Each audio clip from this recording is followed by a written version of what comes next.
এই যে প্যারাসুট মুখ্যমন্ত্রী আসার পর থেকে আমরা দেখে আসছি যে এরা যে বিভিন্ন সময়ে ইতিমধ্যে এই মৌ স্বাক্ষরের আগে সম্ভবত তিনটা কনক্লেভের মধ্য দিয়ে 3টা মৌ হয়েছে দেশের বিশিষ্ট শিল্পপতিদের সাথে।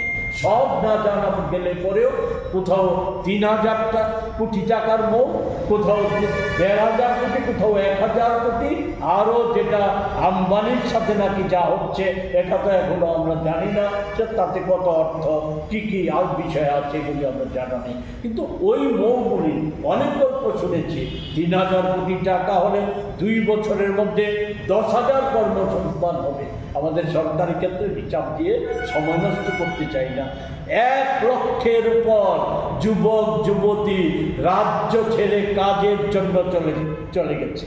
আজকেই তো খবরের কাগজে খবর, কৈলাসহরের এক বাগান থেকে আমাদের শিশু শ্রমিক থেকে শুরু করে বহু অনেককে ধরে নিয়ে গেছে, লুট দিকে ধরে নিয়ে গেছে। এখানে যদি এটা গতকালও বলেছে আয়ের দিক থেকে, গড় আয়ের দিক থেকে ভারতবর্ষের অন্য রাজ্যগুলির মধ্যে 2য় স্থানে। ফলে তাই যদি সত্য হয় তো এখান থেকে এই রাজ্য ছেড়ে চলে যাচ্ছে কেন? মেঘালয়ে গিয়ে দুরবস্থার শিকারে পরিণত হয়েছে।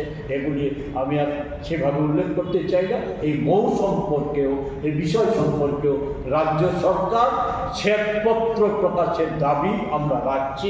এটা হচ্ছে আজকের প্রধান বিষয়।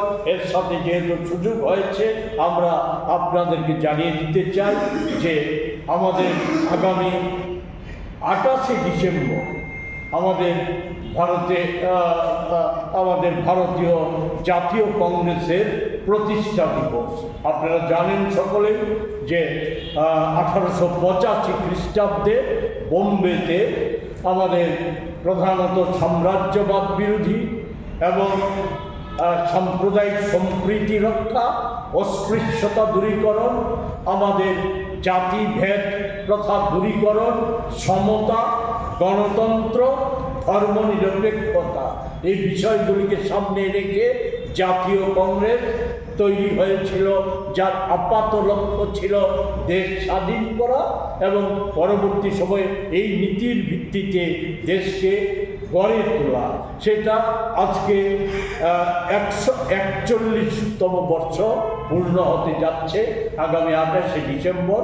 সেই জায়গায় ওই সময় জাতীয় কংগ্রেস তৈরির পেছনে সবচাইতে যার ভূমিকা ছিল এ হচ্ছে আমাদের জাতির পিতা, বিশ্ববাসীর শান্তির দূত মহাত্মা গান্ধী। ওনার অনুপ্রেরণা, ওনার দৃষ্টিভঙ্গিকে সামনে রেখেই প্রধানত জাতীয় কংগ্রেস তৈরি হয়েছিল। আজকে 141 বছর অতিক্রান্ত হওয়ার পর আমরা এই সময়ের মধ্যে দেখেছি আমাদের জাতির পিতাকে দেশ স্বাধীন হওয়ার পরই আজকে দেশের সামনে যে বড় বিপদ RSS, সে RSS